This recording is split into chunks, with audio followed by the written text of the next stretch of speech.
So Jesse, when you're following this path of being open to God taking you where you need to go, how do you answer the question, what are you doing? Or why are you doing what you're doing? Or what is your plan? You know, where are you going?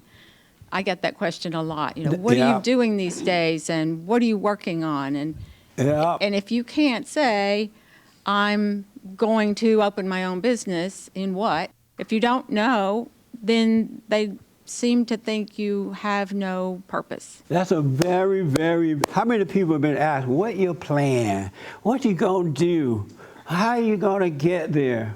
I remember when I first started Bond, I built a board. You know, we got a board together, and on the board were lawyers and stuff like that, intellectual people.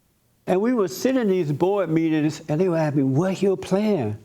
What's your 5-year plan? And I'm like, I don't know. I don't have no plan. How you going to have a 5-year plan that you don't even know if 5 years are going to come? 5 years are going to come. So I just said, I don't have a plan. You know, it's a lot of pressure if you don't understand what's going on. They make you feel like you need to give them a plan or something's wrong with what you're doing. But just say, I don't have a plan. I'm taking it one day at a time. Be an individual when it comes to what is right and set that example for the world to see.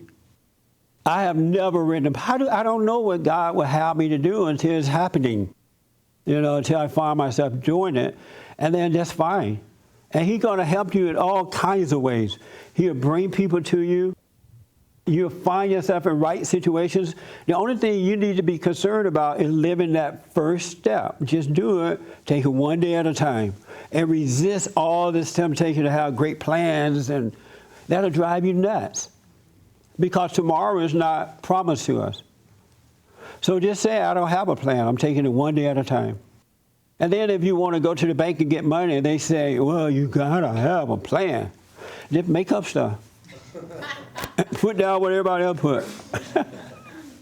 And get the money and stay on your course. That makes sense? It's so easy that way. It really is. So what did you do right here, this young lady? When they say to you, what your plan? What do you do? Well, I just generalize and say my plan is to be of help in the social services industry, and I'm taking ongoing classes and courses to that end. Oh, yeah. Just say, I don't, forget it, I don't know, I'm just doing what's in front of me. No, I wouldn't say that, but I also kind of feel like you don't really owe people an explanation. You don't. You absolutely don't. So I try to just be vague, because I also found that people will be critical and not encourage you and actually end up trying to discourage you. That's right. I remember when I first started my janitorial service, I wanted to get into computers because that's what I was doing at the time. And I said, I'm going to start a janitorial service. Everybody I told said, no, the Mexicans are going to outbid you. You can never get that. And I did it anyway. And in 7 years, I had 7 full-time employees.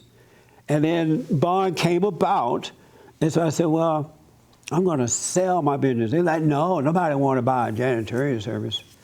And so I thought, wow, I'm going to ask around anyway.